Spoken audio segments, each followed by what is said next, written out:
सोबत असेल जाणीव। रोखोक बातम्यांसाठी पाहत राहा जाणीव मराठी। होऊ द्या जाणीव। लाईक करा, शेअर करा आणि सबस्क्राईब करा आपल्या हक्काचे चॅनल जाणीव मराठी।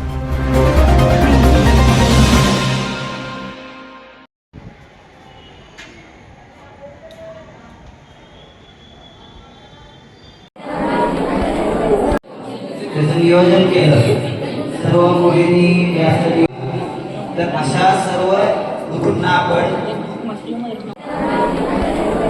त्याचं नियोजन केलं, सर्व मुलींनी याचं नियोजन पुढवून केलं, त्याबद्दल मी या 10वीचा वर्ग शिक्षण सर्वांचं अभिनंदन करतो, धन्यवाद मानतो आणि सर्व गुरूंना वंदन करतो। धन्यवाद।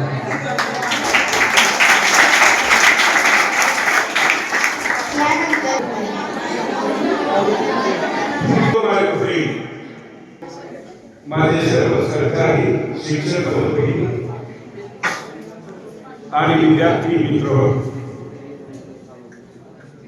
आज आपण गुरुपौर्णिमा सादर करीत आहोत आणि विद्यार्थी आपली मनोगत व्यक्त केली, विशेष अशा मुलाखती झाल्या, शिक्षकांचे अनुभव तुमच्यापर्यंत पोहोचले, पण या गुरुपौर्णिमेचं महत्व तुमच्यापर्यंत पोहोचवणे हे माझे काम आहे। आपल्या जीवनातील अज्ञानाचा अंधकार दूर करून ज्ञानाचा प्रकाश देणारा म्हणजे गुरु होय। विद्यार्थी मित्र, आत्ताच गाडगे सरांनी विचार व्यक्त केले की गुरुपौर्णिमा साजरी का केली जाते। विद्यार्थी मित्र, महर्षी व्यास हे भारतातील एक महर्षी, यांचा जन्मदिवस म्हणजे गुरुपौर्णिमा होय। यालाच व्यास पौर्णिमा सुद्धा म्हणतात।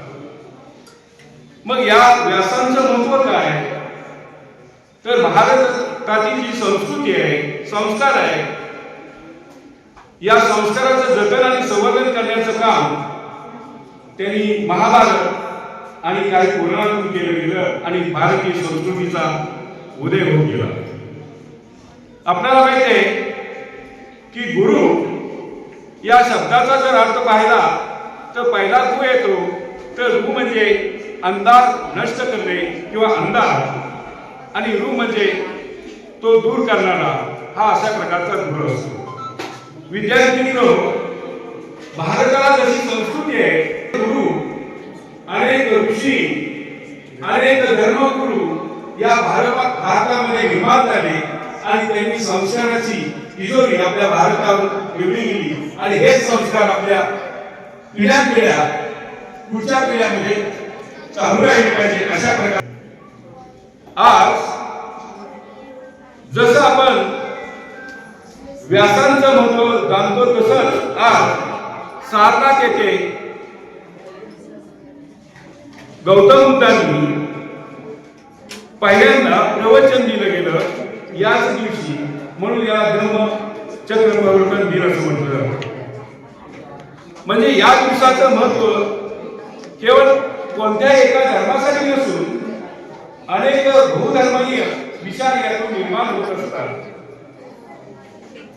जैन महावीर यांचा पहिला शिष्य गौतम स्वामी यांना सुद्धा त्यांनी एक प्रकारचं प्रवचन केलं गेलं, अशा प्रकारचा हा दिवस। विद्यार्थी मित्र, हे प्राचीन काळातील हे संस्कार आपण जतन करत आलो आहोत, पण आपल्या आधुनिक काळाचा विचार केला गेला तर आपल्याला जन्मापासून जे संस्कार देणारे असतात ते सर्वात महत्त्वाचे आपले आई आणि वडील। पहिला संस्कार हा आईच्या मांडीवर होत असतो आणि हा संस्कार पुढं कसा शालेय जीवनामध्ये निर्माण होत असतो, त्यामध्ये शालेय जीवनामध्ये शिक्षक हे संस्कार करीत असतात। संस्कार हे प्राथमिक आणि माध्यमिक विभागात होत असतात। ज्यावेळेला शाळेमध्ये मुले येत असतात त्यावेळेला प्राथमिक शिक्षक त्यांचा पायाभरणी करतात आणि त्याचा कळस मात्र माध्यमिक विभागात केला जातो। कारण प्राथमिक शिक्षणातून विद्यार्थी चांगला घडतो. विद्यार्थ्याची सुरुवात तिथे होते, ग म वहनाची सुरुवात तिथे होते, अक्षर ओळख तिथे होते, संख्याची ओळख तिथे होते आणि तिथूनच त्यांच्या जीवनाला शिक्षणाची सुरुवात होत असते. प्रकारचे जे संस्कार आहेत, या संस्काराचं जतन या आधुनिक काळामध्ये झालं पाहिजे हा हेतू त्यामध्ये दडलेला आहे.